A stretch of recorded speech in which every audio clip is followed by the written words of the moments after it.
Torres, que mi amigo es especialista en Derecho de Mercado y de Capitales, y además es autor de diversos libros, ha publicado en diversos artículos, además se ha desempeñado como abogado defensor de procesos relacionados con el derecho de la competencia y del consumo de empresas.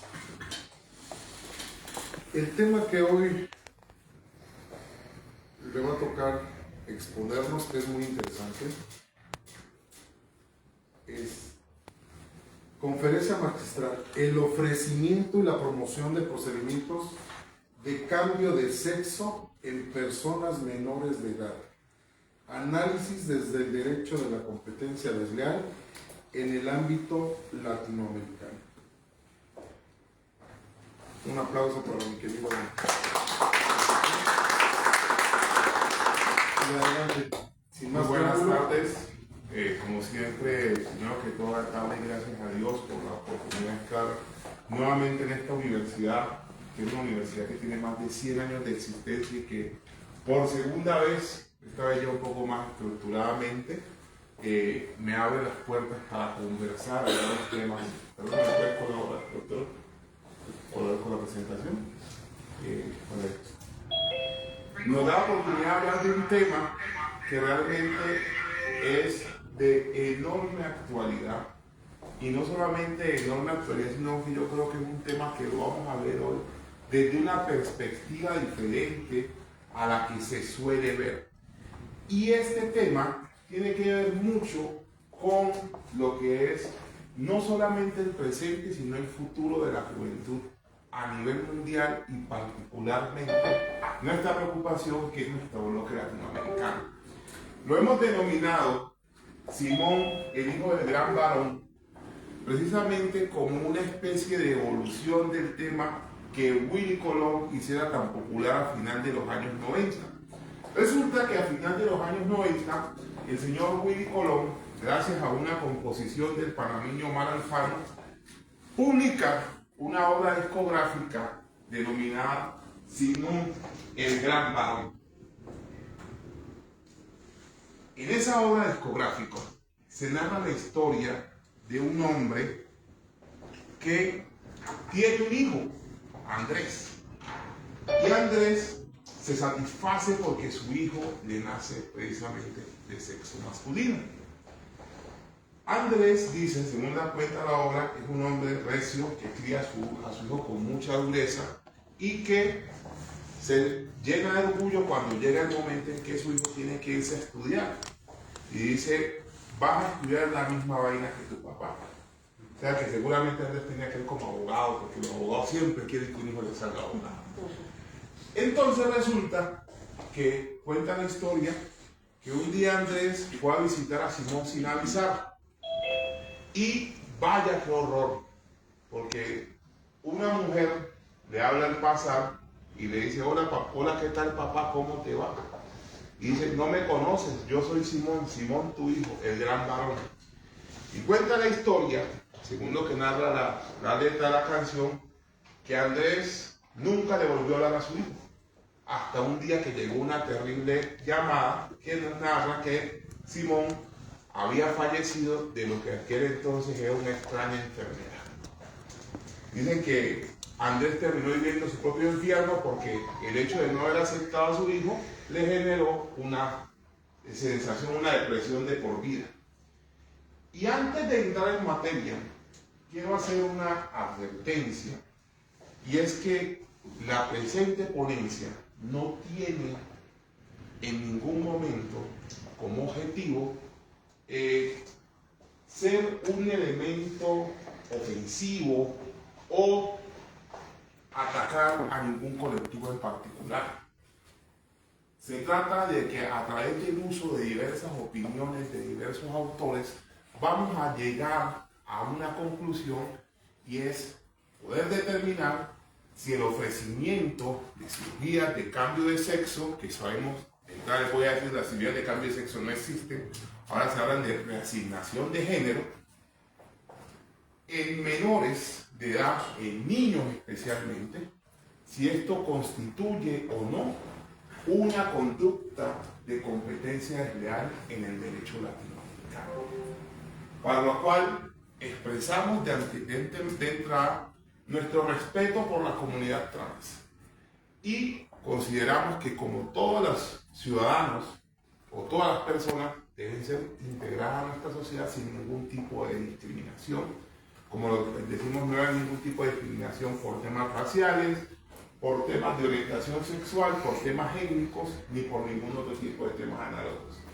Y nuestra posición en estos casos es que lo que sí creemos o consideramos que debe haber es que de la misma forma en que se exige un respeto de las mayorías hacia las minorías no pueden llegar a imponer lo que se conoce como o se pretende en algunos ámbitos sociales hablar de la dictadura de las minorías, porque ha sido precisamente el pilar de la cohesión social y la democracia lo que ha fundado los pilares o que han sido los pilares de la cultura occidental a la cual nosotros pertenecemos y por la cual hemos logrado quizás el mayor desarrollo que se ha presentado a nivel mundial.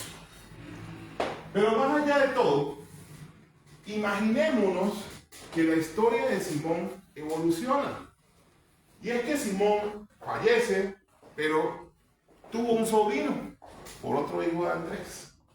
Pero este sobrino, que también resulta ser una persona diversa, ya no es como Simón que dice, no me conoces, yo soy Simón, tu hijo de gran varón.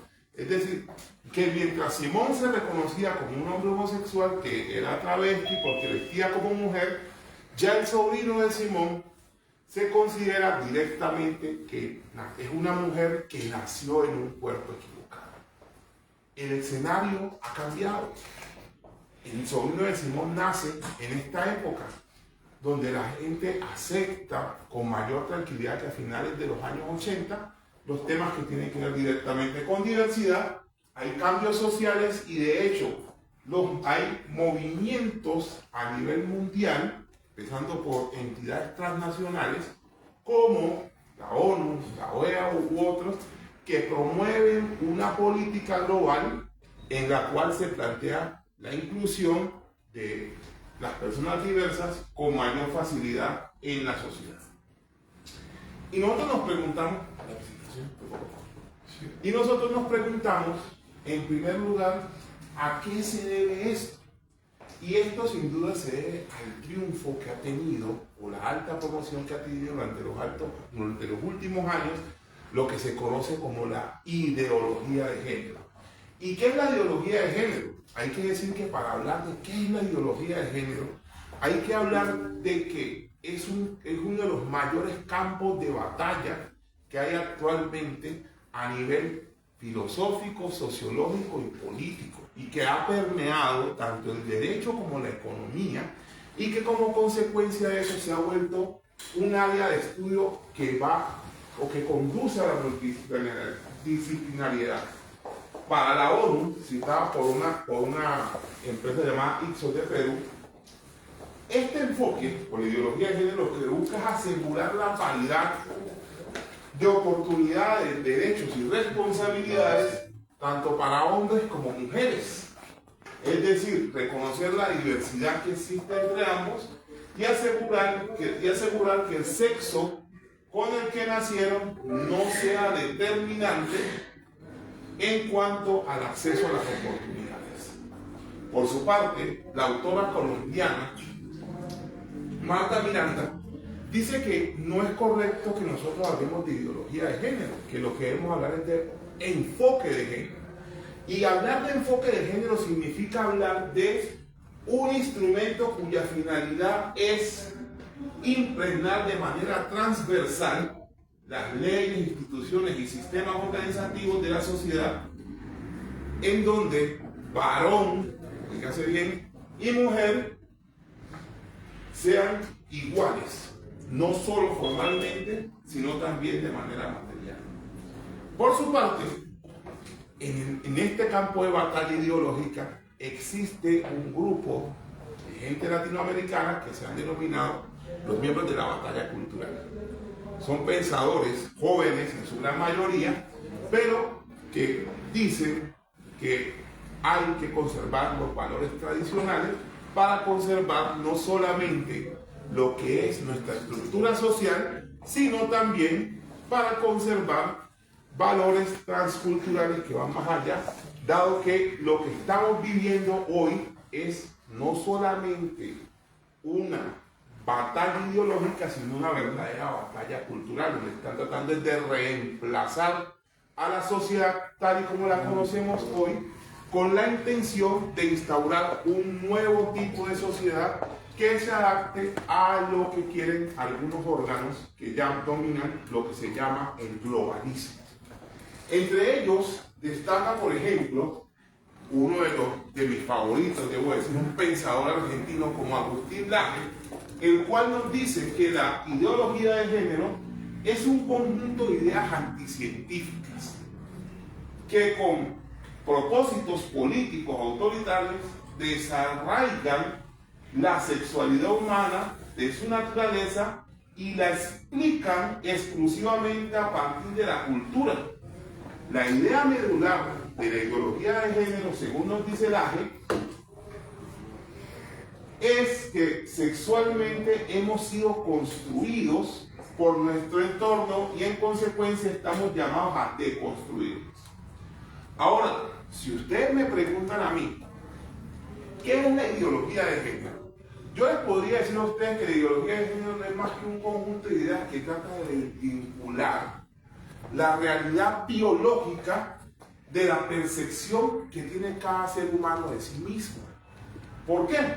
Porque en últimas lo que tratan es de que se imponga esta visión personal por sobre lo que es la realidad tangible, cuyos efectos pretenden los propulsores de ideología de género que sean no solo respetados, sino impuestos a todo el conjunto de la sociedad. Ahora, ustedes se preguntarán, ¿y entonces cuáles son los fines de esta ideología de género?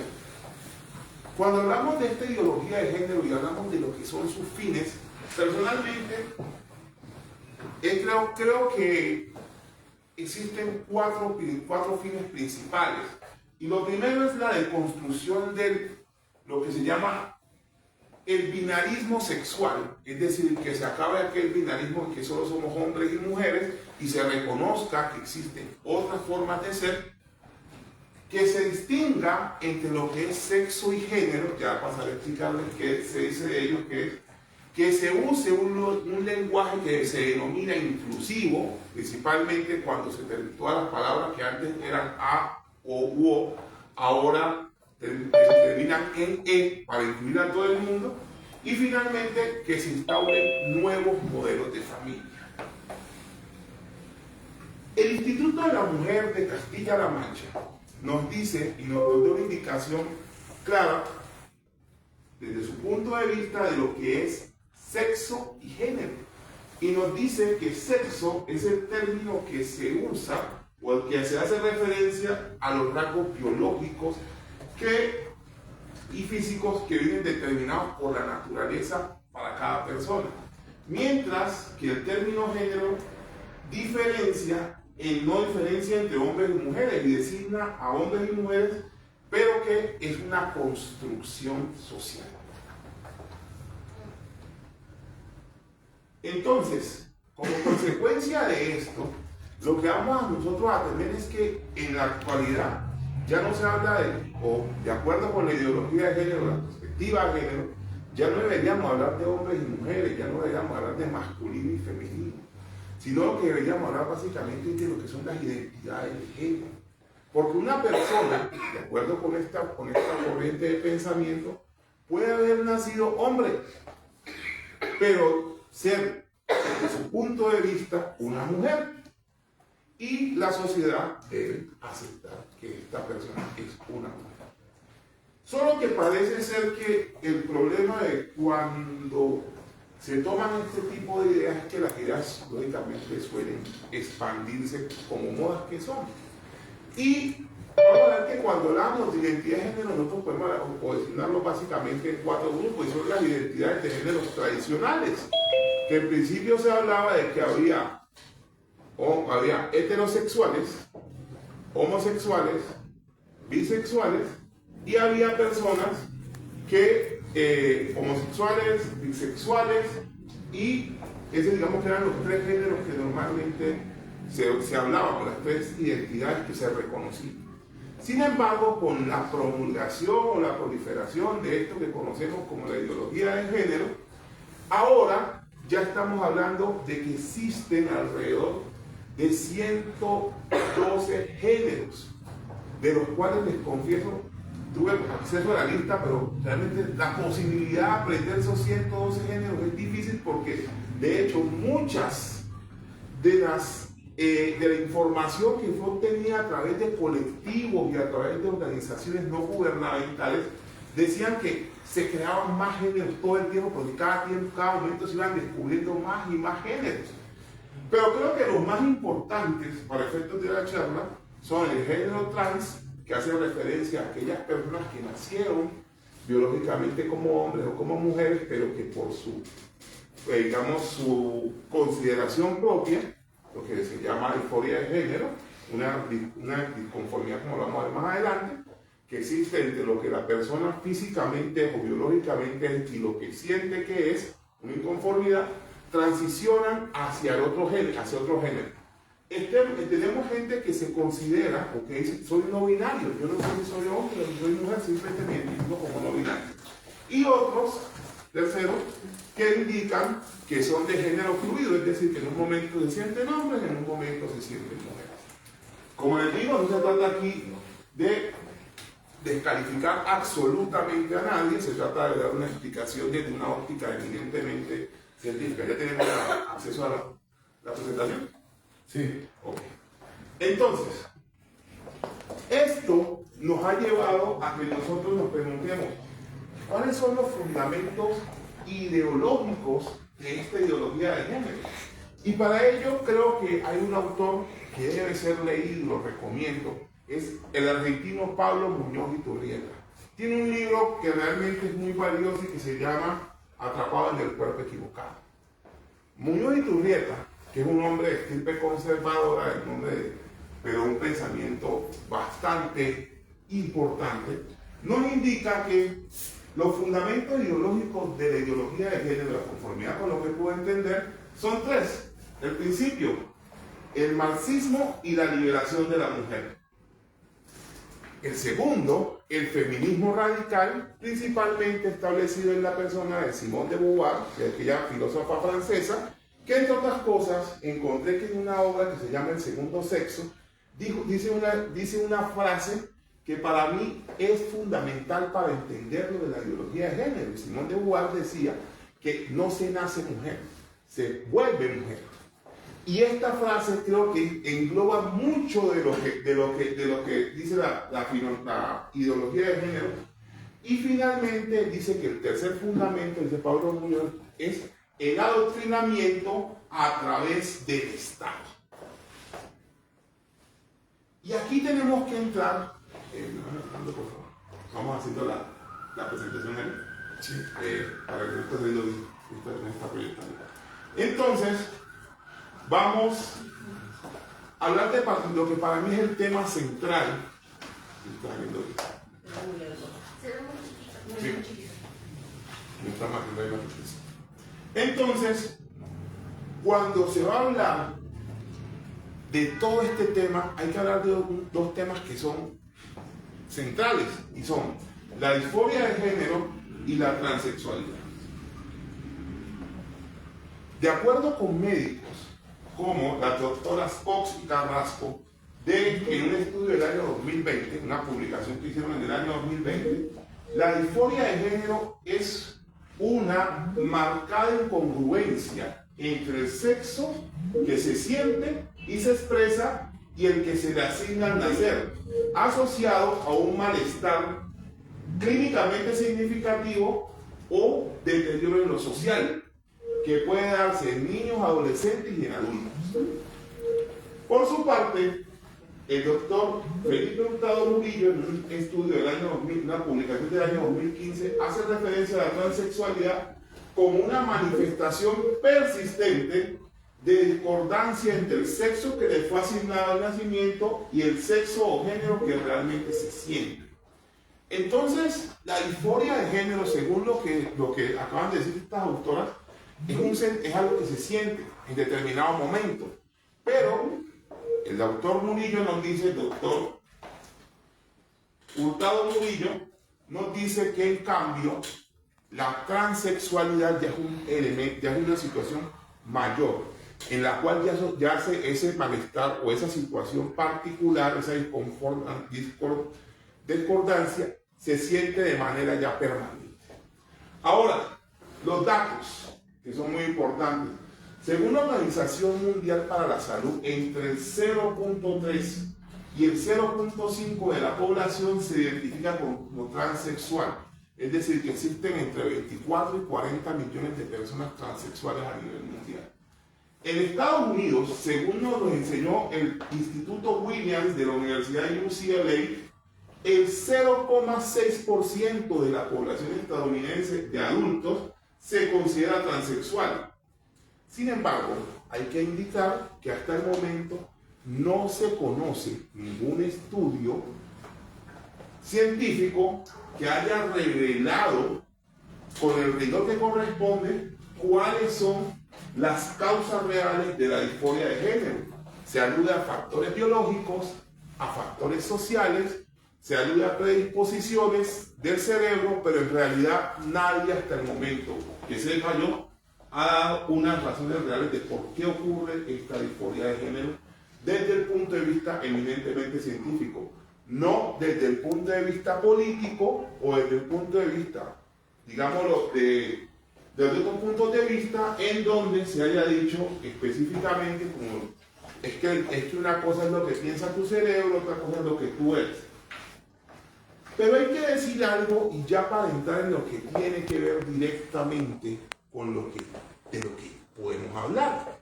Porque como siempre le hemos dicho, no somos médicos y no podemos hablarle con toda la propiedad del mundo como hablaría un médico sobre disforia de género. Y creo que desde el punto de vista real hay que respetar el escenario de cada uno. Hablamos de un tema que resulta ya en materia nuestra, para entender lo que es la industria o lo que es el problema que queremos resolver en este caso. Y es la industria de la transexualidad. Y cuando hablamos de la industria de la transexualidad, tenemos que hablar de que la transexualidad, como todo resulta ser a la larga, se ha convertido en un mercado. Y es un mercado que tiene tres segmentos claramente diferenciados. Dos de ellos clínicos, o dos de ellos vinculados con el sector salud, y otros que no están vinculados o que corresponden a otros sectores. Entonces, dentro de lo que es los mercados que están vinculados a lo que es todo lo que es el mercado de la transexualidad, tenemos el mercado de terapias de reemplazo hormonal, tenemos el mercado de las cirugías, y obviamente contempla el mercado de los postquirúrgicos, digámoslo así, y tenemos un tercer mercado que no vamos a ver, que son los mercados sociales, que hacen referencia a la ropa que visten las personas que transigen, a otras necesidades sociales que estas personas tienen. Cuando hablamos particularmente de este mercado, que es el mercado de terapias de reemplazo hormonal, de conformidad con un informe mundial sobre el mercado de terapias de reemplazo hormonal publicado hace relativamente poco por la YCU, este mercado es un mercado que viene en un crecimiento exponencial, pasando en el año 2023 a tener, en el año 2024, perdón, a ser de cerca de 21 mil millones de dólares a nivel global. Y que se espera que para el año 2032 se convierta en un mercado que llegue casi, por el aumento de personas que estarán en estos procesos de transición, se considera que es un mercado que va a alcanzar los cerca de 32 mil millones de dólares. Además, esta industria, señores, según la American Principal Project, el American Principal Project citado por Michael Cook en el año 2024, hace referencia a que el costo que tienen que sufragar un hombre que va a transicionar de hombre a mujer en su vida tendrá que gastar aproximadamente entre $87,000 y $410,000, suponiendo que si es niño tenga por lo menos 5 años de tratamiento de bloqueadores de pubertad y lógicamente si llega a vivir hasta los 65 años de vida tenga que tener 65 años más en el consumo de hormonas feminizantes. Y según nos dice este estudio, este componente quirúrgico incluye que tienen que gastar entre $20,000 y $50,000 para lo que es la cirugía de feminización facial, de $6,000 a $12,000 para implantes mamarios, entre $10,000 y $40,000 para crear una vagina artificial, entre $5,000 y $8,000 para extirpar testículos y entre $5,000 y $9,000 para la cirugía de feminización de voz y entre $3,500 y $7,000 para afeitar la manzana de Adán. Sin embargo, oh sorpresa, cuando se trata de mujeres que van a transigir de mujer a hombre, los costos resultan ser aún más elevados. Y esto solamente para unos datos nos lleva a decir que solamente lo que se espera que una mujer que desea transicionar de mujer a hombre deberá gastarse entre $66,000 y $605,000 durante su vida. Esto repartido en gastos tales como la mastectomía doble, que ya puede llegar a los $50,000, crear un pene artificial que puede llegar inclusive a los $150,000, o hacer una cirugía de masculinización torácica que puede llegar a los $10,000. Y luego de dar esta data, surge una pregunta para entrar ya a lo que nos llama la atención. El primer tema que nos llama la atención aquí es: ¿existen en realidad los niños trans? Y ese es un tema que resulta ser muy polémico, porque hoy por hoy encontramos un bombardeo de mucha publicidad, asociaciones y demás organismos que nos hablan de las llamadas niñeces trans, es decir, de niños que desde los 3 años expresan que han nacido en un cuerpo equivocado. Y sobre esto coincido con Muñoz y Turrieta y con otros autores que dicen: hasta ahora no hay evidencia científica que demuestre que alguien nació en el cuerpo equivocado. Lo que sí existe es una cuestión que es la disforia de género, que, como les decía, tiene una cuestión particular que puede presentarse tanto en niños, en adolescentes y en adultos, pero que también se ha logrado, y de eso sí existe evidencia científica, que hay personas que superan el estado de disforia de género y deciden volver y se vuelven a identificar con el género con el cual nacieron. Y esto ha traído verdaderos problemas de corte legal. Porque la disforia de género, al parecer, según lo que se ha podido demostrar, puede desaparecer con el tiempo. ¿Me colaboras por favor con la presentación? Aunque sea pues un PowerPoint, no importa que no lo podamos. En la OCB no la leyó. No la leyó. Estamos bajando, no lo conocemos.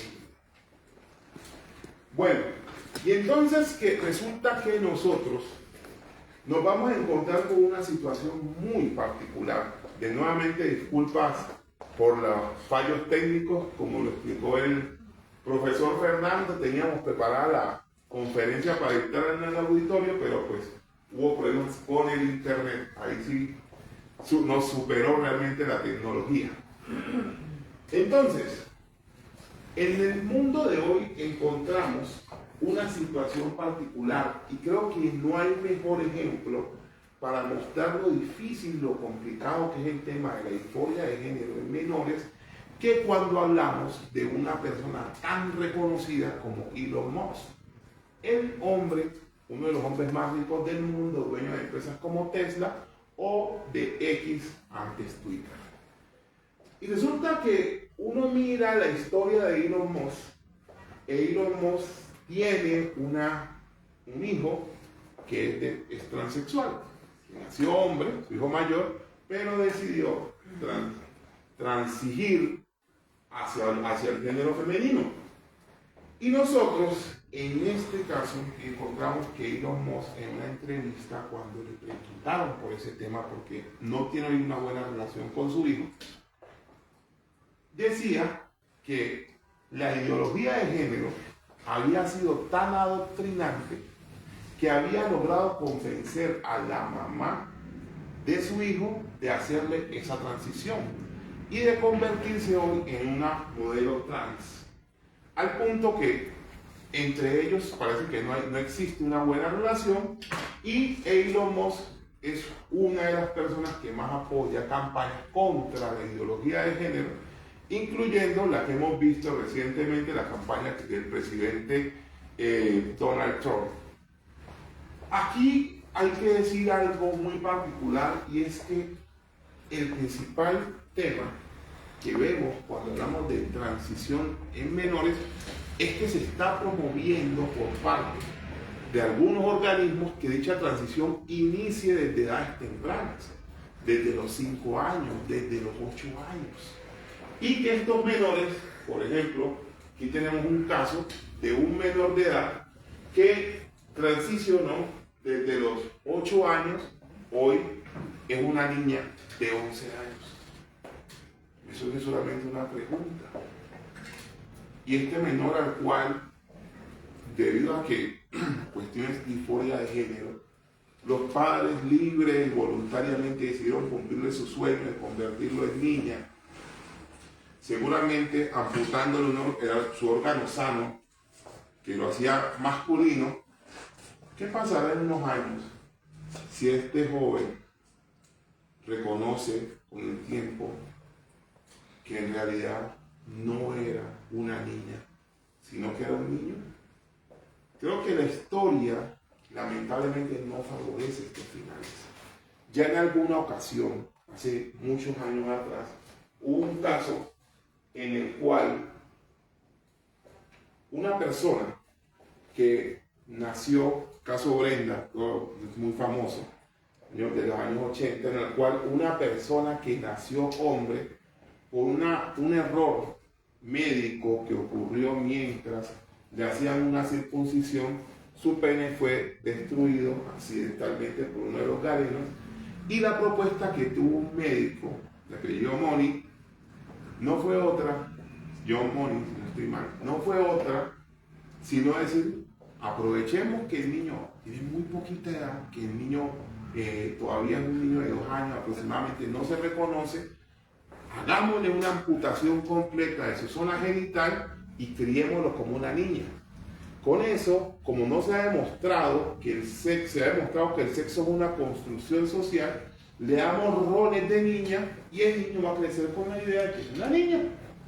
Pues efectivamente esa mentira se difundió y se puso en práctica por mucho tiempo, hasta que ocurrió un día en el que este niño, que había nacido con el nombre de Brian, no de Brenda,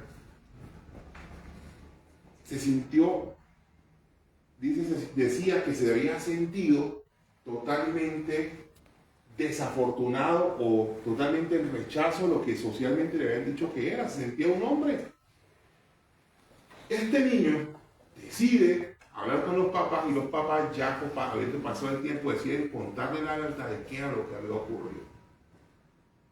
Obviamente este niño decide desarrollar sus roles de hombre como de acuerdo con la naturaleza le correspondía, y trata de conseguir una persona. Sin embargo, no, al parecer, pues no tuvo socialmente éxito, no encontró una persona que estuviera dispuesta a estar con él en una condición en la que ya por la situación en la que lo habían colocado, pues no podría desarrollar ciertos actos propios de los propios que le corresponden a un hombre, ni por supuesto podría tener hijos. Y el desenlace, lamentablemente hay que decirlo, es un desenlace fatal, donde esta persona, al ver que su identidad había sido robada sin su consentimiento, pues decidió optar por el suicidio como manera de escapar de lo que seguramente consideraba un infierno. Y es que el primer problema que tiene cuando la idea de que nosotros planteamos que la transición de niños es una cosa buena, es que resulta que se nos olvida algo que todos los pensadores de lo que se conoce como la batalla cultural coinciden. No solamente el recordado Agustín Laje, ni por supuesto, ni solamente tampoco Pablo Muñoz, sino otros pensadores argentinos y chilenos como Axel Kaiser o como el mismo Emanuel Dana, que hacen preguntas muy sencillas pero muy lógicas también, muy lógicas, perdón. Y es, ¿por qué nosotros no permitimos que los niños fumen? Y la pregunta siempre va a ser, porque no están en capacidades de saber si fumar es bueno o es malo, porque les hace daño. ¿Por qué nosotros no permitimos que los niños vayan y entren a los cines para adultos? O vean películas para adultos. Y decimos, porque todavía no están preparados para consumir ese tipo de contenido. ¿Por qué los niños, como indican estos pensadores, a los niños no les permitimos consumir alcohol? O mejor aún, ¿por qué a los niños menores de edad no les permitimos que voten para presidentes, gobernadores o alcaldes municipales? O presidentes municipales, como dicen aquí en México. Y casi siempre se alude a la misma razón. Y la misma razón casi siempre resulta ser que en este caso no tienen la capacidad para tomar ese tipo de decisiones. Y aquí una pregunta que resulta lógica y que se hace todo el mundo. Entonces, un niño no tiene la capacidad para fumar, no tiene la capacidad para consumir contenido para adultos, no tiene la capacidad para votar en órganos de decisión, pero sí tiene la capacidad para transformar definitiva e irreversiblemente su propio cuerpo. Y es ahí donde la pregunta nos llena de misterio.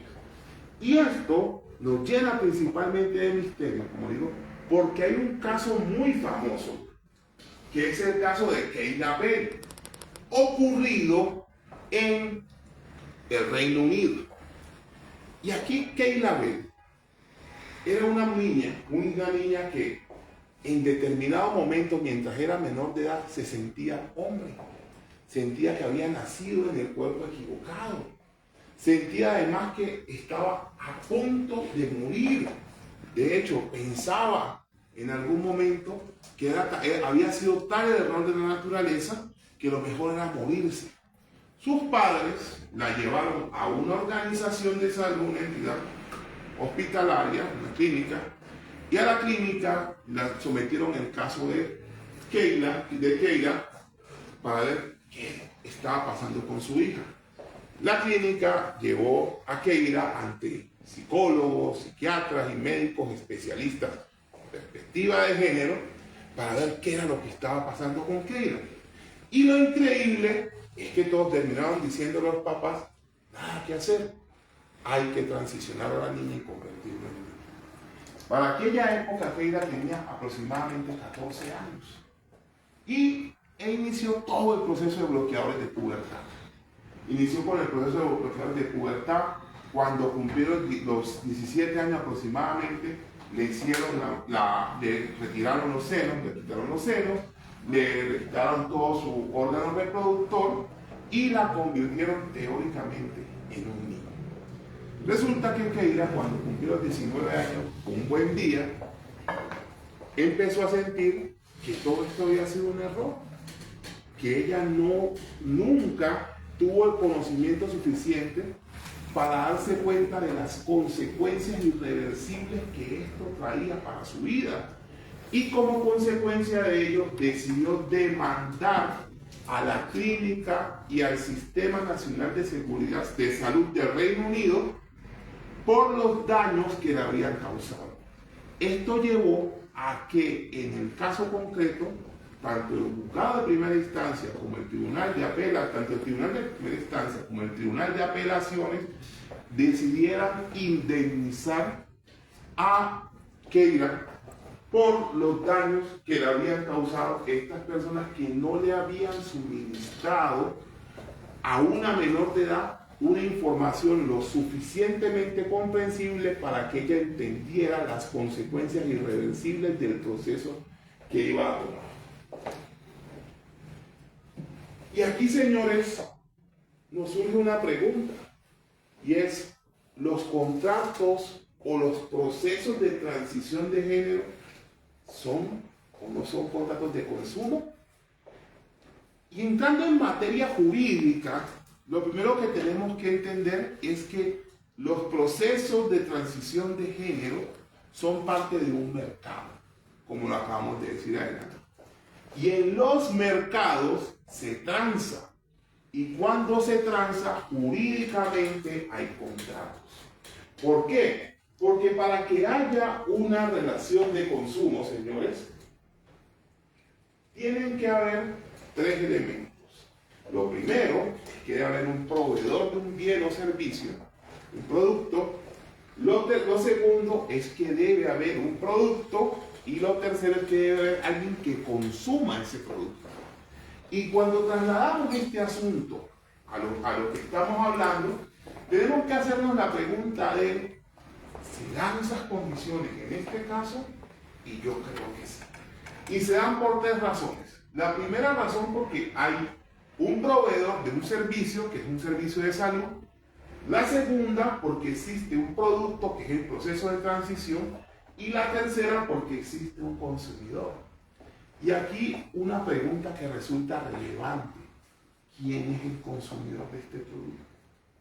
¿Los niños, que son quienes son operados, o los padres que consienten cuando estos son menores esas operaciones? Profesor, perdón la interrupción. Es que a mí no me termina de cuadrar en qué momento unos papás se atreven a apoyar esa emoción. No es posible que a lo mejor un niño no pueda decidir en qué escuela quiere ir, si pintarse el cabello o no, y si le permitan una cosa tan grave que afecta para el resto de su vida, ya sea que se quede o no en el sexo que elija, pero le va a afectar siempre, aún haciendo la transición, si ese fuera su deseo. ¿Está de acuerdo? Entonces, y para que haya un contrato, como usted dice, es un acuerdo de voluntades. ¿De voluntades de quién? Si él no tiene la capacidad jurídica para ejercer esa voluntad. Tengo una idea, operen a los papás. Pues sí, los que quieren al final del día el cambio y eso, o sea, no me parece. Agradezco mucho la interpretación que acaba de hacer y de verdad que me parece muy razonada por su participación. Y es que esto se debe principalmente a que si bien quienes dan el consentimiento por el menor son los papás, a un fenómeno que tiene efectos jurídicos, pero que los abogados no solemos estudiar, y es la llamada asimetría de la información.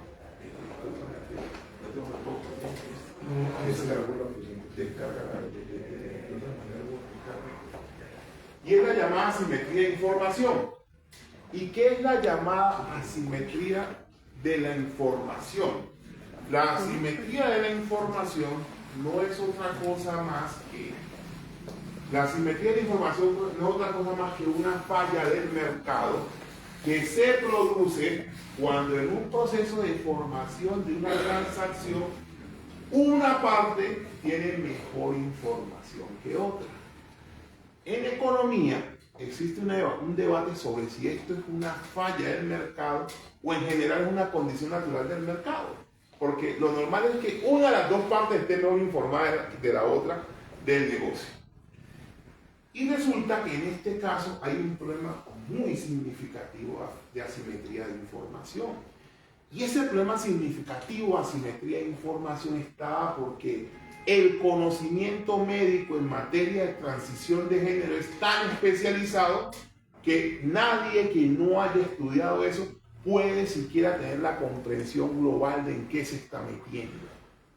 Más aún cuando en muchos casos ni siquiera se les permite a las personas conocer realmente de que, por ejemplo, existen casos de transición de género, como lo acabamos de mostrar, o que es la disforia de género y eventualmente con los años pudiera ser superada por la persona.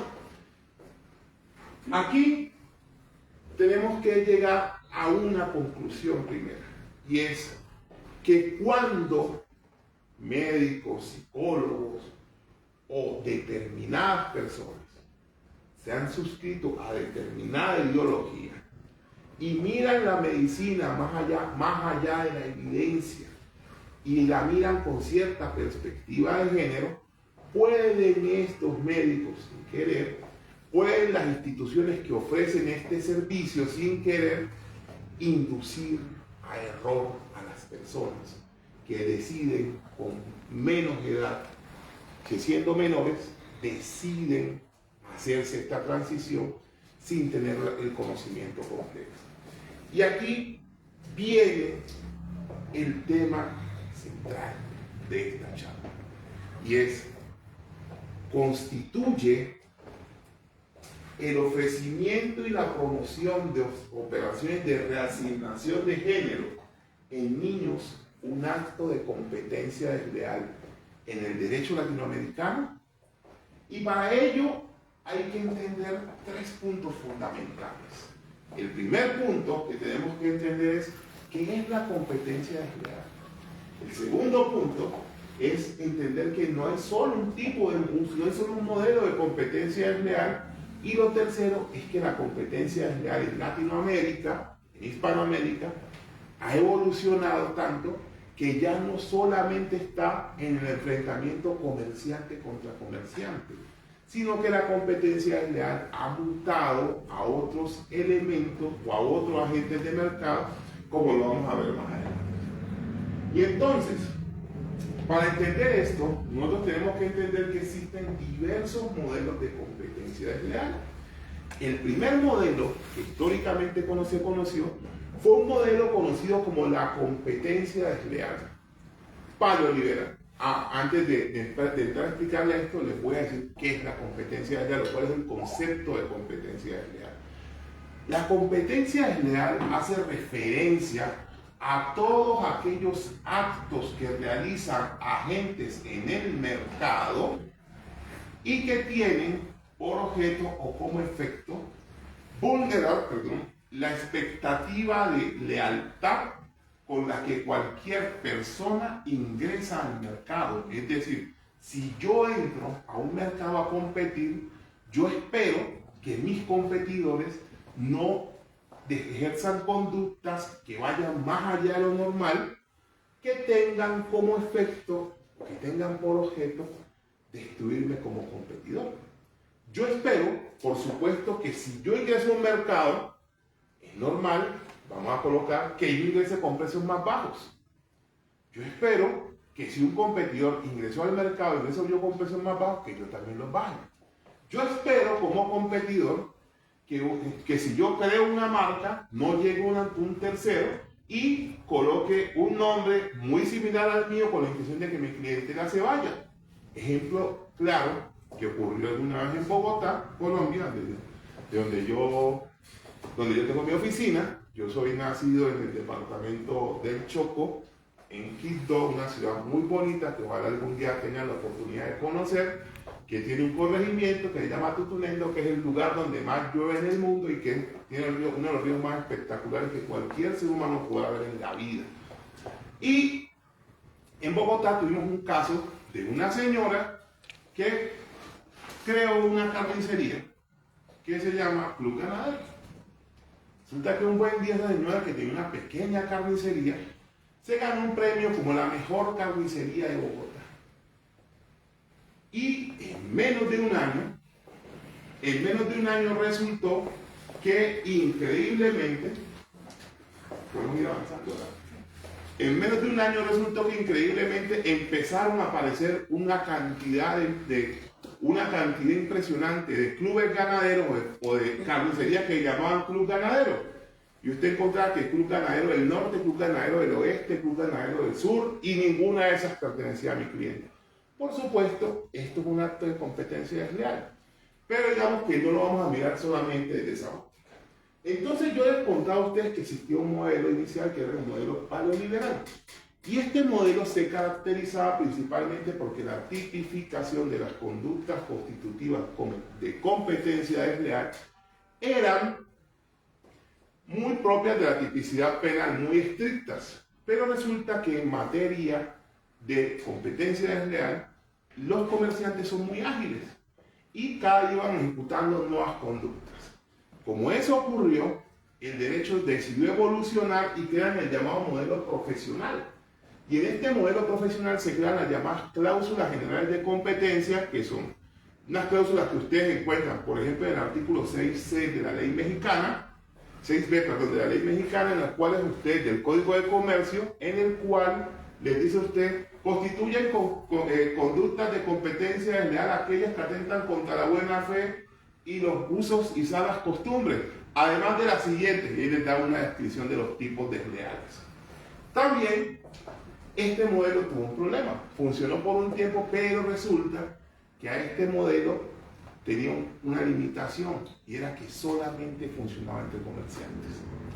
Pero con la participación de nuevos agentes del mercado, como el Estado o como las organizaciones no gubernamentales o las asociaciones sin ánimo de lucro, pues estas, por el solo hecho de ser consideradas no comerciantes, escapaban al régimen. Por ello se decide, en ese caso, el derecho vuelve a hacer una nueva evolución y nos trae al punto en el cual estamos hoy. ¿Y cuál es ese punto en el cual estamos hoy, señores? Es en el modelo social de competencia desleal. Si nos permite una interpelación para que se pueda ver la presentación, donde volvemos unas presentaciones más atrás, les muestro el tema de la transición de menores. ¿Hacia atrás? ¿Sí? Más atrás. Mucho más atrás. Muchísimo más atrás. Atrás y ahí. Sí.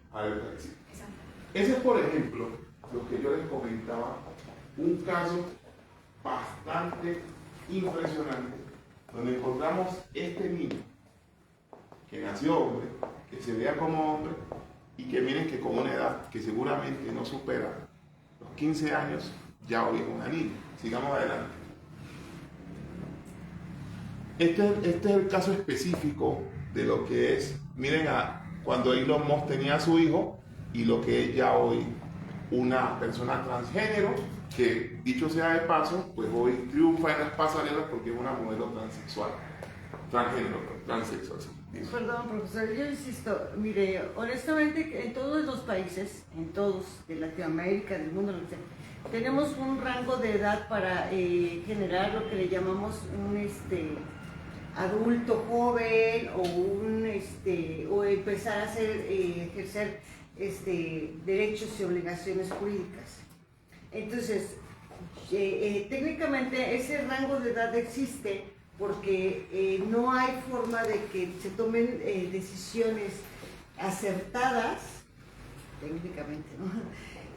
Porque no hay la madurez en el lóbulo frontal para ejercerlas, ¿no? Hasta ahí médicamente estamos bien. Entonces, no es posible que adulto en sano juicio pueda pensar que un menor de edad, y aparte estamos viendo de niños de menores de, no sé, 10, 11, 12, 13 años en esa situación, honestamente, claro que va a haber siempre la posibilidad de que quieran reasignarse nuevamente a lo que eran de raíz, porque no saben de qué estamos hablando.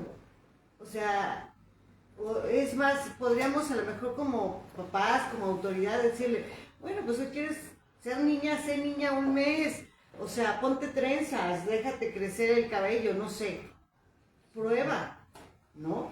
Pero de plano ya sí mutilar y generar todo un cambio incluso de vida y que le digan en vez de Juan, que le digan Lucy, se me hace una medida muy drástica para una personita que no tiene la capacidad de tomar ese tipo de decisiones tan drásticas, ¿no?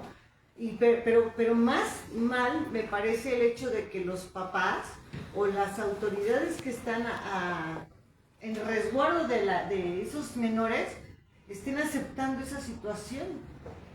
¿Qué es peor? Que el niño se acepte o no se acepte en una sexualidad que ni siquiera conoce, ¿no? Porque al final del día es eso también. O sea, no sabe lo que es estar con una mujer, no sabe lo que es estar con un hombre, o sea, independientemente del sexo que tenga o de la asignación que pretenda. O sea, no hay una vida no ha desarrollado una vida ni como hombre ni como mujer en plenitud, digámoslo así. Entonces, ¿cómo puede decidir de algo que no conoce? Efectivamente, digamos, es uno de los problemas principales que te presentas con los políticos. Pero ¿por qué se da el consentimiento de los padres? Y aquí vamos a entender por qué el derecho de la competencia y la competencia desleal se vuelve procedente en estos casos. Porque el modelo social de competencia reconoce, entre otras cosas, como lo han reconocido importantes autores en el derecho de la competencia, como un gran amigo mío, el profesor Carlos Andrés Perilla, que, siguiendo algunos autores, concluye que hoy por hoy, existen tres tipos de destinatarios de los actos de competencia desleal. Existen actos de competencia desleal contra los competidores directamente, por ejemplo, cuando yo denigro de mi competidor para que la gente venga y me compre a mí. Entonces yo soy un restaurantero, el doctor Fernando es un restaurantero y yo digo, en el restaurante del doctor Fernando siempre encuentran una rata muerta cerca de la sopa. Pues nadie va a comprar sopa allá, creo que no, nadie se va a comer un pozole donde el doctor Fernando, todos vienen donde mí. Eso es un acto de competencia desleal. Existen actos de competencia desleal que atentan contra el mercado. Y estos actos de competencia desleal que atentan contra el mercado son actos como, por ejemplo, cuando se exigen ciertos permisos para poder actuar en determinado mercado y yo como competidor desleal lo que hago es que me lo puedo. Entonces, por ejemplo, se exige que yo tenga una habilitación para prestar un determinado servicio de salud. Y yo llego y no me gasto el dinero que tengo que utilizar, que tengo que emplear para adquirir esa habilitación, me lo ahorro y encima de todo presto el servicio y lo presto obviamente a más bajo precio, porque no tengo que gastarme ese dinero. Pero también nos dicen estos doctrinantes, entre ellos un libro de una profesora Vázquez, cubana, que escribió un libro, una obra que para mí me ha parecido muy espectacular, que se llama La competencia desleal en Cuba. Se lo recomiendo, es un libro que además consiguen gratuito en internet, donde esta autora reconoce que hay actos de competencia desleal que son destinados exclusivamente contra contra consumidores y que básicamente la competencia desleal los afecta más a los consumidores que inclusive a los propios competidores. Y estos actos de competencia desleal, dentro de estos actos de competencia desleal hay un acto de competencia desleal que en toda Latinoamérica está tipificado y que no es más que el acto de engaño. En el caso de la legislación colombiana expresa que se considera desleal todo acto que tenga como objeto o como efecto inducir al público en error sobre la actividad, las prestaciones mercantiles o de establecimientos ajenos. Y aquí un concepto importante, y es que la ley colombiana dice que se presume desleal la utilización o difusión de indicaciones o aseveraciones incorrectas o falsas, o la omisión de las verdaderas, o cualquier tipo de práctica que por las circunstancias en que tengan lugar sean susceptibles de inducir a error a las personas a las que se dirige o alcanza sobre la actividad, las prestaciones mercantiles, el establecimiento ajeno, así como sobre la naturaleza, el modo de fabricación, las características, la actitud del empleo o la cantidad de productos. Y aquí es donde yo creo que en el derecho mexicano, por ejemplo, está tipificado también el acto de competencia desleal de engaño. En el derecho peruano está tipificado el acto de competencia desleal por engaño. En el derecho dominicano también lo está. Y en general, cuando hice esa revisión por toda Latinoamérica, resulta que todas las legislaciones en Latinoamérica tienen tipificado el acto de competencia desleal por engaño. Pero no solamente lo tienen tipificado, sino que todas tienen como elemento común de la existencia de este acto de competencia desleal por engaño el que se induzca en error al consumidor. Y ahí me surge a mí la pregunta. Y cuando una institución médica le dice, como fue en el caso de Elon Musk, o como es en varios casos que han relatado algunos usuarios o algunas personas que han sido pacientes, inclusive en Colombia tenemos un caso recientemente que fue documentado por un youtuber mexicano de mi mayor admiración y respeto, Samuel Adrián, que dice que en una clínica de la ciudad de Cali, una persona, una niña, fue intervenida siendo menor de edad para transicionar de mujer a hombre. Y que cuando ya la persona termina de hacer el proceso de transición, vuelve y se enfrenta a esta situación de destransición, donde dice, yo no soy un hombre, yo soy una mujer, ¿qué me hicieron? Y hoy por hoy tiene un pleito judicial enorme por los daños que le causaron, porque esta persona dice, yo no consentí esto, a mí me dieron una información errada. Así que, personalmente, hay casos que nos llevan a creer que si en casos pequeños esto ocurrió, ¿cómo no se puede presentar este acto de competencia desleal por engaño, bien sea por efecto, es decir, por la actitud que tiene la conducta para generar un acto de competencia desleal, o por efecto, por objeto, perdón, o por efecto, puesto que hay dos casos en Colombia que son emblemáticos en cuanto a la competencia desleal por engaño. El primer acto de competencia desleal por engaño que podemos citar es un caso del año 2010, en el cual una empresa colombiana producía algo que se conoce como los caldos de costilla. No sé si usted aquí en México tiene caldo de costilla, que son unos cubos como los caldos Knorr, que tienen pues sabor a costilla. Y otra empresa decide ingresar al mercado, obviamente a competir, pero lo hace ofrecía también un caldo de costilla, pero era evidente, o sea, cuando se ven los estudios, se dan cuenta que este caldo no tenía costilla de res, sino que este caldo le adicionaba era un saborizante de costilla y por supuesto lo vendía más barato. En este caso, lo que se consideró era que había habido una competencia desleal por engaño porque se estaba engañando al consumidor y como consecuencia de ello se decretó la competencia desleal. Pero recientemente ha habido un caso que demuestra que el consumidor sí es víctima directa de la competencia desleal. Y no es otro caso más que el caso de los llamados lactosueros. Sucede que en Colombia un grupo de empresas decidieron un buen día ponerse a producir lácteos, venderlos como leche, pero no eran leche. Eran otra sustancia que se le adiciona a la leche para que de alguna manera rinda y se conoce como lactosueros.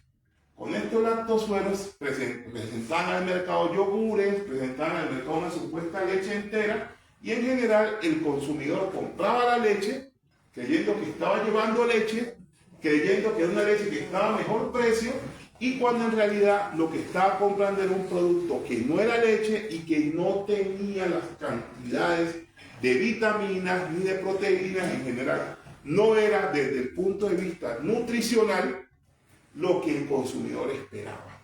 Como consecuencia de esto, la Superintendencia de Industria y Comercio optó por imponerles una multa millonaria. La Superintendencia de Industria y Comercio sería acá como el COFECE más o menos, una multa millonaria a estas empresas que decidieron ejecutar esta práctica contra el mercado. Aquí viene la pregunta mía, y es si en Brasil, en Argentina, en México o en Colombia, que modestia aparte que tengo que decirlo, Colombia, Perú, para mí son de los países que tienen las normas de competencia desleal más desarrolladas. Hay que decirlo, recientemente Argentina acaba de publicar una ley de competencia desleal bastante importante, la crea precisamente en el gobierno de Javier Milei.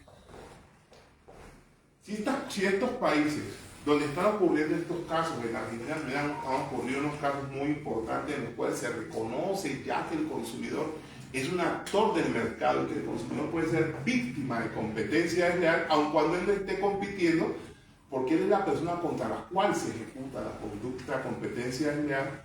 Me pregunto yo, en estos casos en los cuales el consumidor, que es el niño, que tiene esta situación, que yo no puedo llamar enfermedad porque yo digo, no soy médico, no puedo decir si la disforia de género es una enfermedad, es una condición o es un malestar, no puedo decirlo porque no soy médico, pero tiene esta situación particular.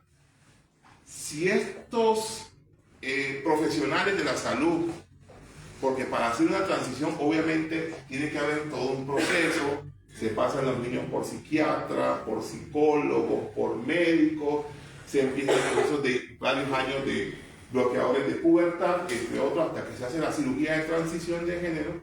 Si estos niños, que son los verdaderos consumidores del proceso de transición de género, no tienen, como lo ha reconocido aquí nuestra doctora, que ha estado muy pendiente y le agradezco por su participación, no tienen la capacidad real para identificar las consecuencias que va a tener sobre sus cuerpos a futuro la realización de una operación de reasignación de género. ¿No será que la información que le están suministrando, por la capacidad reducida que tiene y de alguna manera el adoctrinamiento al cual han sido sometidos sus padres, puede inducir a error a la persona que va directamente a tener las consecuencias de esta transición, que es un menor de edad? ¿Pueden llevar a una inducción a error? Yo personalmente estoy 100% seguro que sí. Por eso llego a las siguientes conclusiones. La primera, que la ideología de género es un conjunto de ideas que se encuentran de moda y que lo están porque cuentan con un respaldo internacional. Segundo, que no todas aquellas personas que tienen disforia de género viven toda su vida con ella. Los ejemplos que aquí hemos dado y que pueden encontrar también en otros casos de personas de Perú, personas que inclusive siendo adultos transicionaron y años después se arrepintieron, como el caso que apareció recientemente estos días de un pastor brasileño que vivió muchos años y que inclusive fue ministrado en Brasil y que hoy, después de que encontró a Jesucristo, dice él, decidió transicionar y es un hombre con esposa y que está buscando la forma de tener sus hijos porque no alcanzó, digamos, a hacer toda su transición, pero sí fue una persona trans. Digamos, no todo el tiempo las personas viven o no es definitivo que vayan a vivir con disforia de género. Hasta ahora nadie, que yo sepa, debo decirlo, sabrá cuándo alguien tiene disforia de género temporal o eso es definitivo. Entiendo que el estado de la ciencia hasta ahora no lo ha podido determinar. Y por eso creo yo que la promoción y ofrecimiento de operaciones de cambio, de reasignación de género en menores de edad constituye un acto de competencia desleal por engaño, en este caso contra quienes sufren los perjuicios definitivos e irreparables que son los niños. Muchas gracias. Yo tengo una pregunta.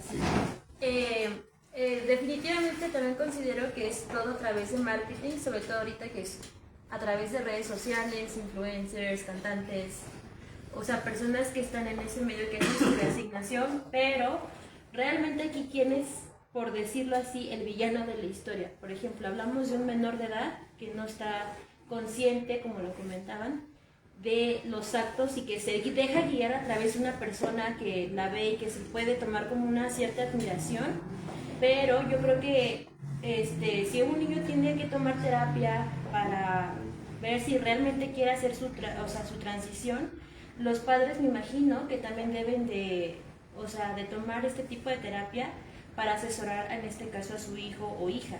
Entonces, realmente, ¿quién es el que causa el daño? ¿El padre o por no informarse, por no asesorar, o también por parte por decirlo así, un hospital o un médico, por no dar la información así a ciencia? Porque, por ejemplo, un médico te puede decir, esto va a pasar y no le va a pasar nada en un futuro.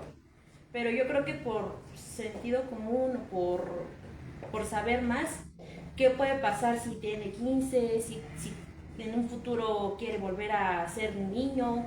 O sea, esa es como que mi pregunta ahorita existencial. Bueno, miren, una pregunta muy importante porque trae un elemento que hemos encontrado, digamos, en varios, que los cuerpos médicos, porque no es un médico, sino son cuerpos médicos que están vinculados a la salud, han indicado que se les dijo que la única alternativa que tenían, si no querían que sus hijos se suicidaran en un año, era hacer el proceso de reasignación.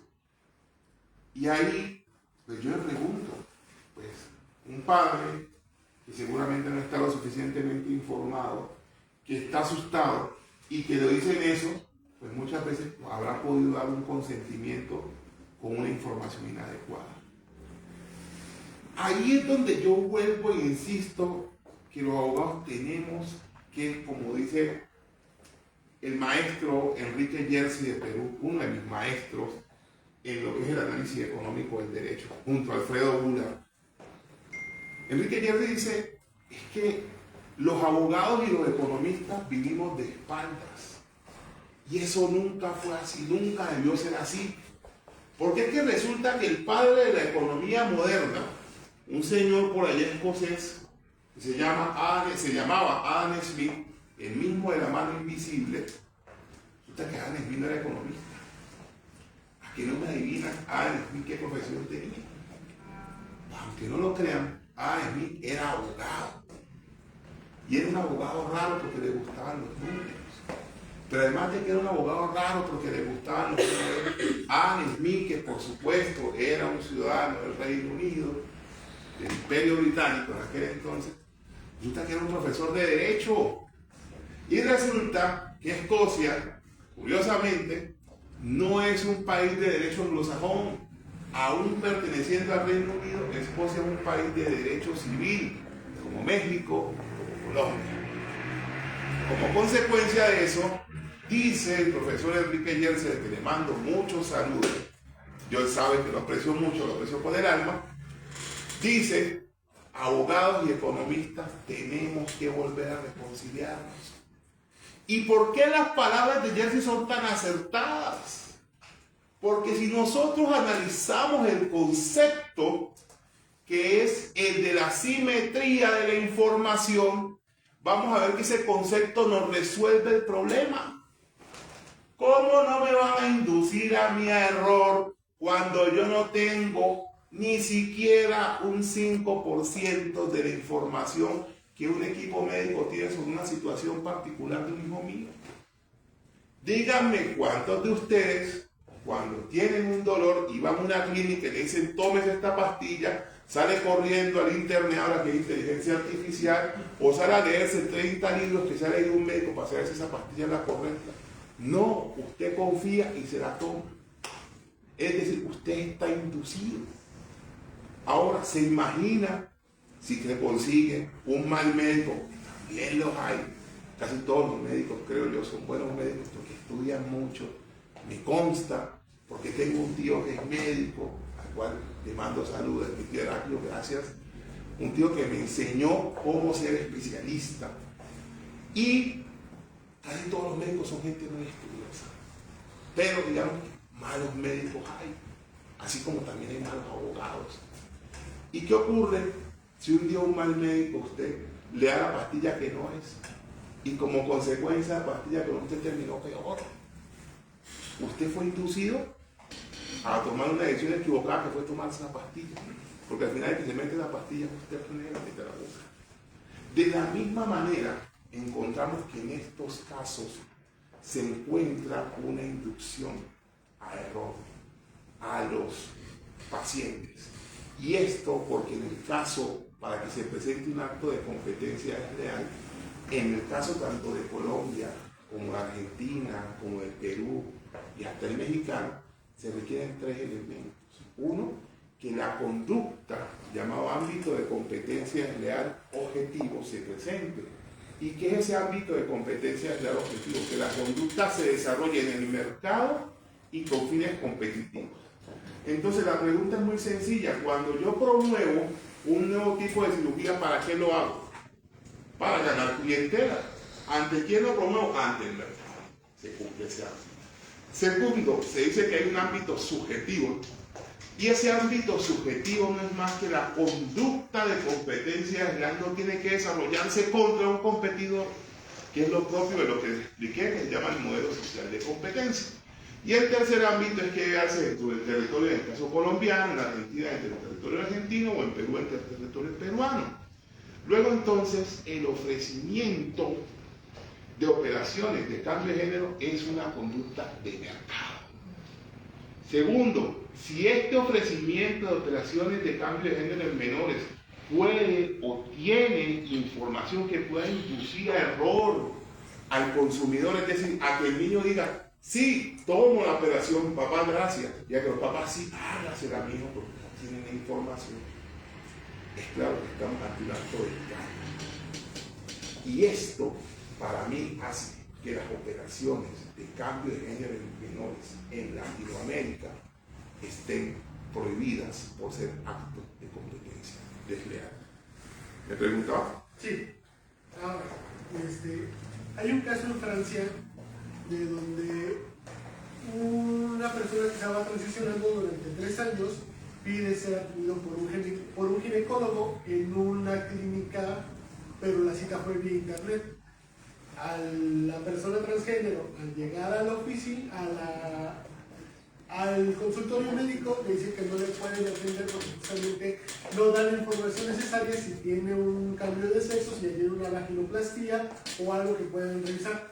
Lo que usted comentaba respecto a esta parte de la transición o de este mercado, entonces los doctores, ¿cómo tendrían que atender sobre este mercado que se está creando? Porque en teoría, esta persona no tiene un aparato reproductor femenino constituido para que un ginecólogo pueda llevar a cabo la consulta. Derivado a esto, la persona, el doctor tiene una suspensión de 6 meses de su licencia hasta que no se pruebe que él negó ese servicio.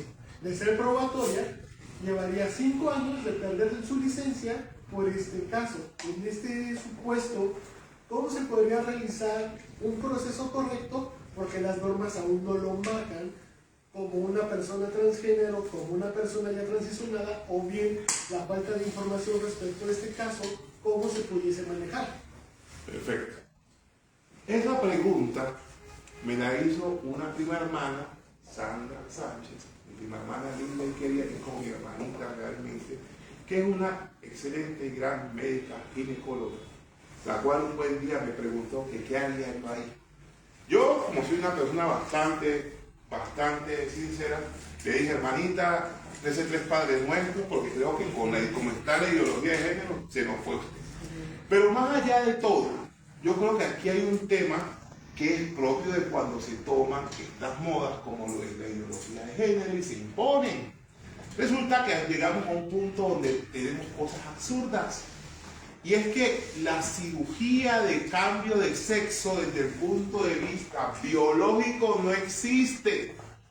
Porque para que hubiera cirugía de cambio de sexo tendría que haber cambio de cromosomas y eso hasta ahora no es posible. En consecuencia, cuando a la persona le venden la idea que le van a cambiar de sexo, no le van a cambiar de sexo. Lo único que le van a dar es una apariencia del sexo que él desea. Si se trata de un ginecólogo y le llega una persona que ha transicionado de hombre a mujer, yo creo que estoy a muerte con los médicos. La persona tendrá que decirle, no tengo la capacidad de atenderlo. Pero ¿se acuerdan ustedes hace una hora cuando yo les hablaba de que uno de los problemas que tenía la ideología de género era que obligaba o pretendía que los sujetos o la comunidad en general no solamente respetara a la persona, sino que se identificara y la viera tal cual como ella se autopercibe? Entonces nos vamos a encontrar problemas como ese, donde un médico, entonces la sociedad pierde porque 6 meses sin licencia de un médico que pudiera estar prestando de servicio a más personas. ¿Por qué? Por una situación totalmente absurda. Y es ahí donde nosotros nos empezamos a preguntar, no estamos aquí de pronto ya saliéndonos de lo que corresponde. Y lo digo porque hace poco estuvo aquí un youtuber argentino, un hombre muy intelectual, Emanuel Dana, y fue al Zócalo e hizo una pregunta. ¿Tú me puedes definir qué es una mujer? Y aproximadamente 20 personas totalmente ideologizadas no supieron definir qué es una mujer. Porque la respuesta era, mujer es toda aquella que se cree mujer. Y entonces la pregunta es, ¿cómo definen la pregunta un concepto con el mismo concepto? Y nadie lograba definir eso. Muy pocas personas se les puede ocurrir decir que sencillamente mujer es la hembra de la especie humana.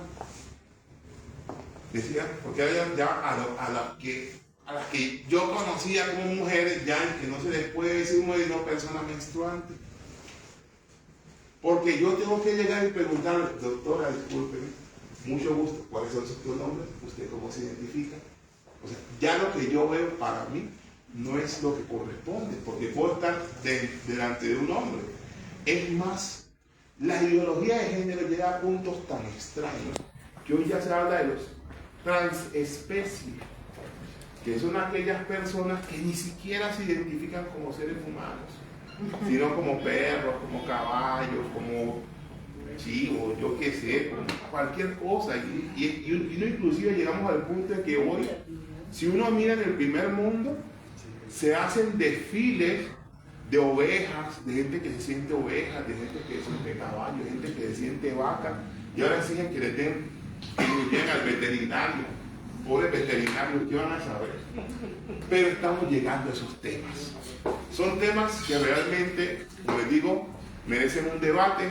Creo que siempre lo vamos a tratar de hacer en esta universidad, que gracias, Fernando, nuevamente por la invitación, desde el punto del mayor respeto por el pensamiento, porque no creemos que exista una razón única y porque creemos que el pensamiento o los pensadores, aun cuando vayan en contravía de lo que uno piensa, merecen ser respetados, ser analizados y sus propuestas ser evaluadas.